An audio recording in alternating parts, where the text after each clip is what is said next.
Hey, what's up, everybody? BDF44 coming at you with another video. All right, so the Philadelphia 76ers win the game at home 116-108 against the Miami Heat in the fourth game of the Eastern Conference semifinals. And, well, I tell you, you got to give credit to James Harden.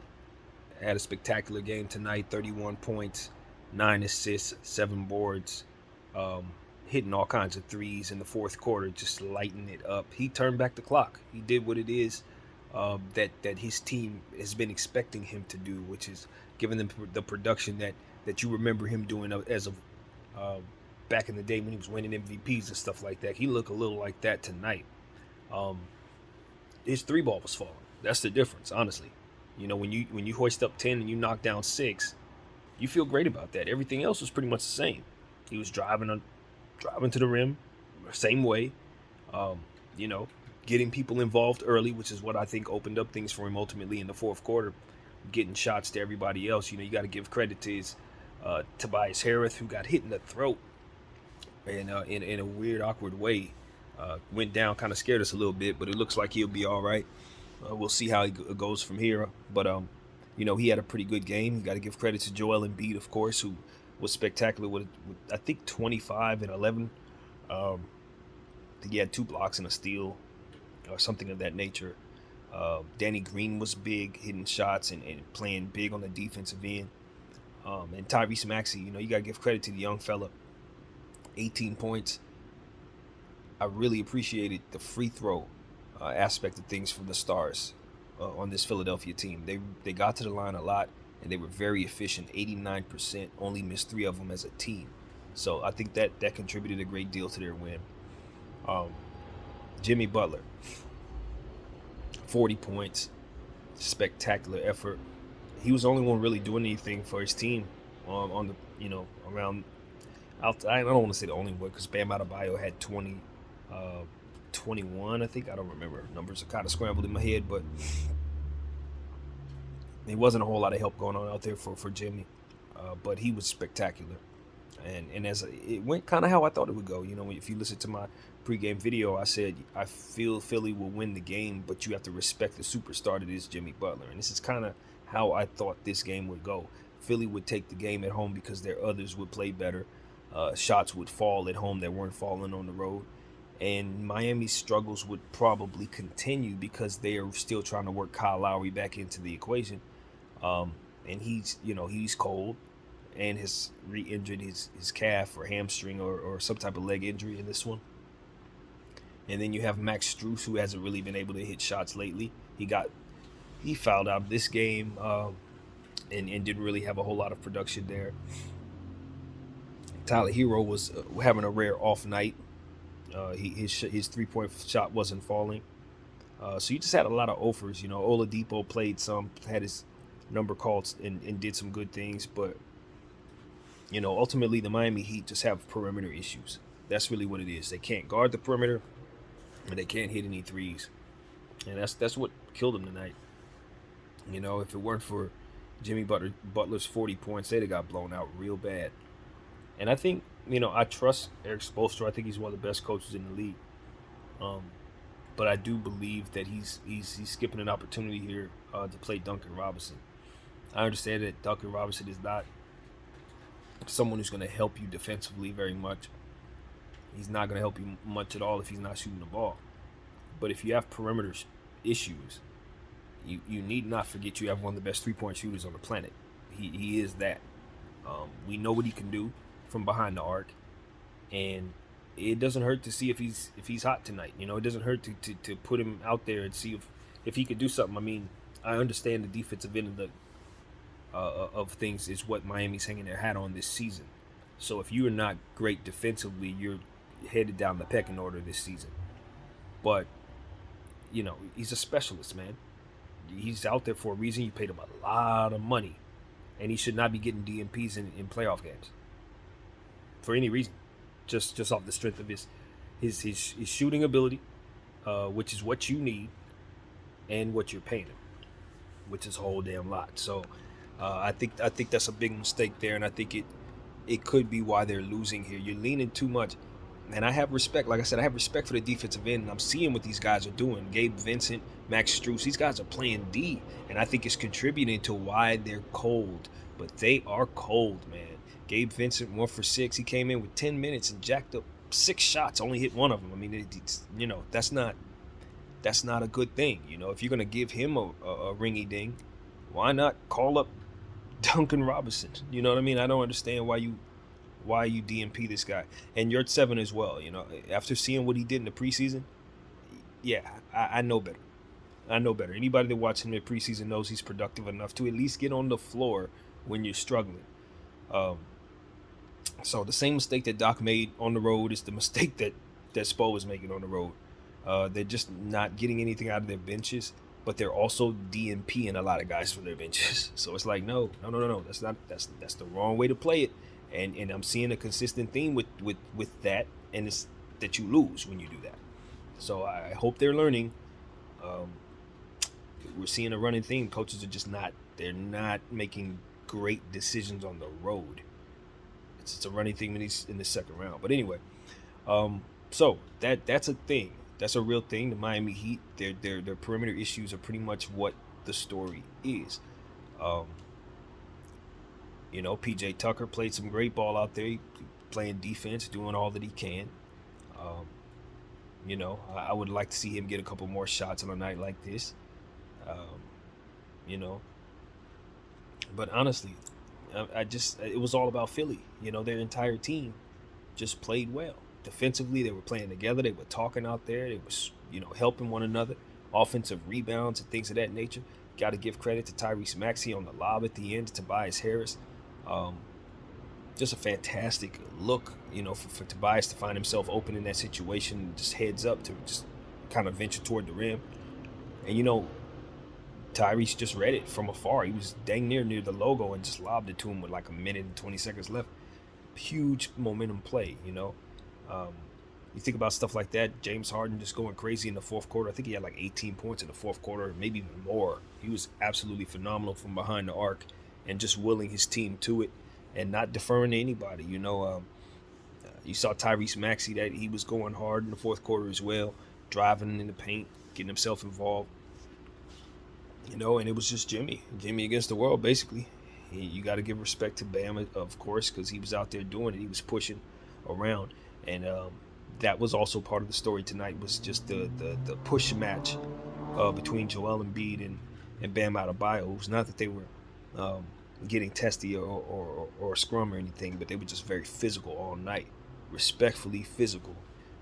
They were competing, and I think you pay attention to it because you wonder if they're going to wear each other down as the series progresses, especially since now we're looking at a new series, best of 3, ladies and gentlemen. This is not what we were expecting.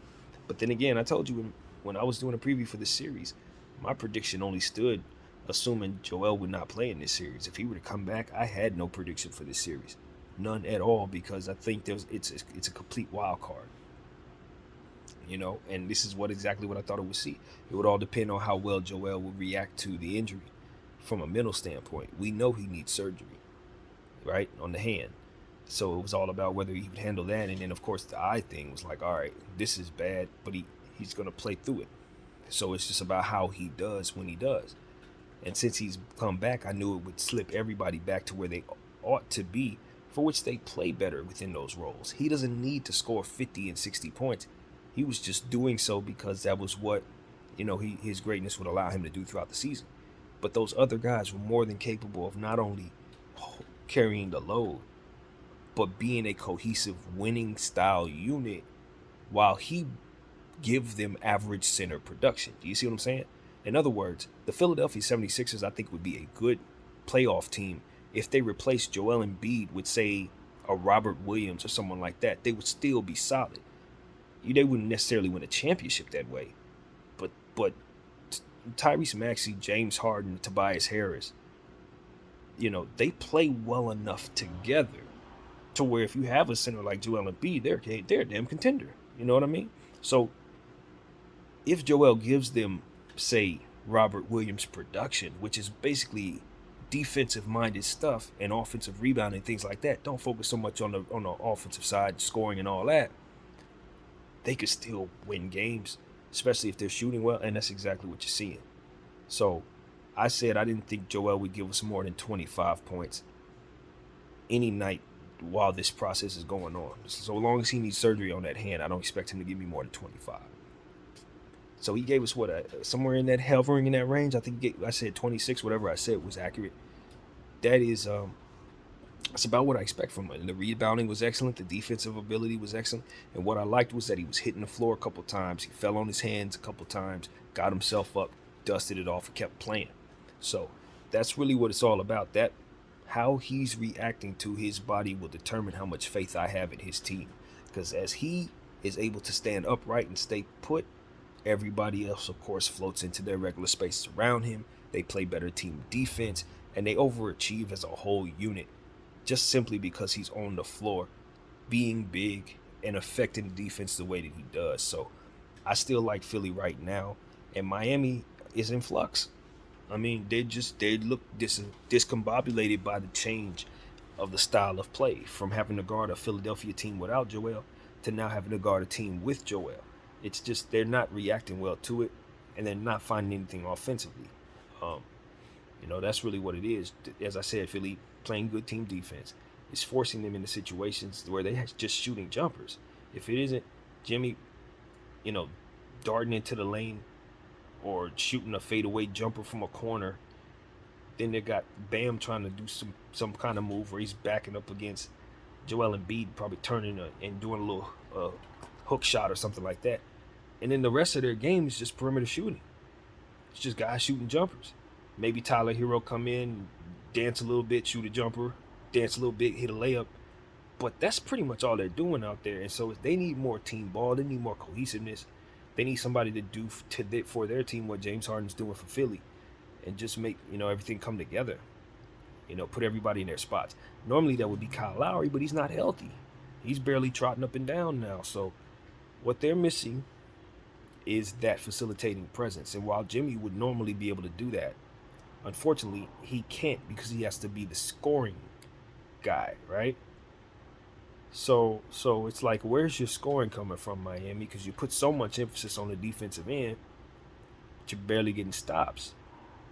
You know what I'm saying? You're not getting these stops. So all this, playing Max Strus so he can defend, playing these guys so they can defend, and then letting them go 1 for 6, 1 for 8, 1 for 9, it's not resulting in you getting any success because they're still scoring on y'all. So I think you should put Duncan Robinson out there, see if he goes, let him shoot a couple threes. I guarantee you, he hits 3 of those, and everything opens up for the rest of your offense. You don't even have to keep him out there. You can sit him back down after that. But you need him to come in and just string together some momentum shots that just throws the defense off. Because right now, they don't have nothing to react to. You guys are shooting jumpers and they're bricking them. They ain't got nothing to react to. So they're able to kill y'all on the offensive end. And so that's what I'm seeing. I'm just liking where this series is headed for Philadelphia. Joel is fighting through the injury, and that's all they needed him to do. He put on the mask. That's what I said he needed to do. Now that he put on the mask, 2 victories. Simple as that. You know what I mean? George Niang, you give that guy a lot of credit tonight because he's been struggling like crazy in the series, but he hit his shots at home, and those shots that he hit were big shots. They needed every one of them. It's just like that, man. I saw that he didn't call Shake Milton's number tonight very much. Shake, I think, attempted 1 shot. Kind of just falling back down the depth chart. You know what I mean? It is what it is. Furkan Korkmaz, I've been calling his number, saying that he needs to call his number. He didn't play tonight. Hey, if you get the victory, nobody's got nothing to say. But, it's just one of those situations where it worked. I think that is because it was in your building. If this had been in American Airlines, I don't think some of those same plays go the same way. And that's the point. You want these guys that play well at home to also play well on the road for both of these respective teams. Their benches, they're just not getting enough from the benches. Miami Heat bench, if you look at the box score, essentially all the bench did was come in and jack up threes. You look at the box score, they're all 1 for 4, 1 for 5, 0 for 4. Like, that's all the bench did for Miami. And that's just not going to cut it. So that's what it is, man. Miami's anemic offense that they're punting basically for defense that's not working, and they've dropped 2 games in Philadelphia.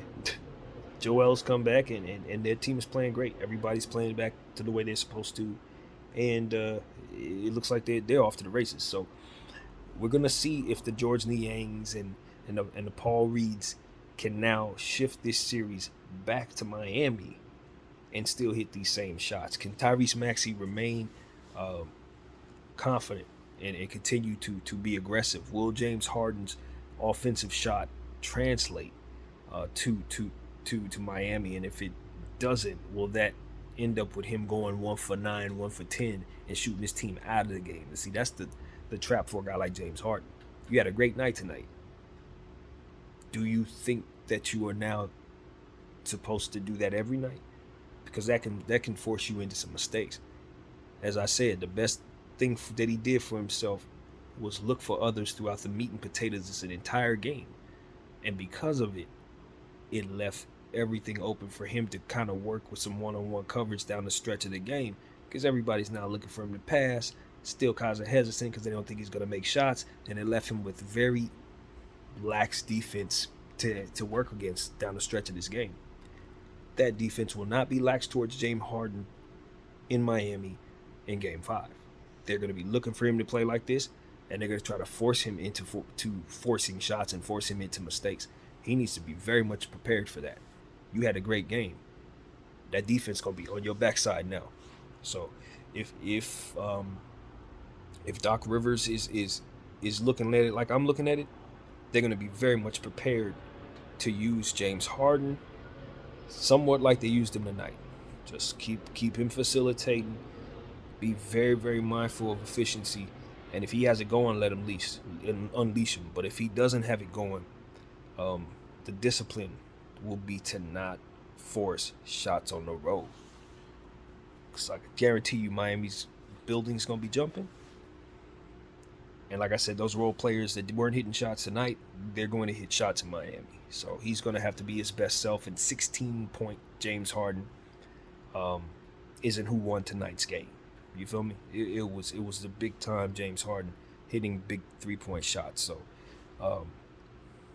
that's what it's all about. Offense for both sides is important. Defense is going to always stay on place for Philly so long as Joel's out there, in my opinion. So, good stuff. Good stuff tonight, man, from Philadelphia. Too much 3-point shooting from the Miami Heat. And having it not be your best 3-point shooter shooting the ball. I'll leave you all with this. No team with Duncan Robinson on it should only have made 3 shots and having attempted 30-something 3-point shots. They only made 7 on the night. He probably could have hit 7 by himself. My name is BDF44. I thank you all for watching, and I'm out.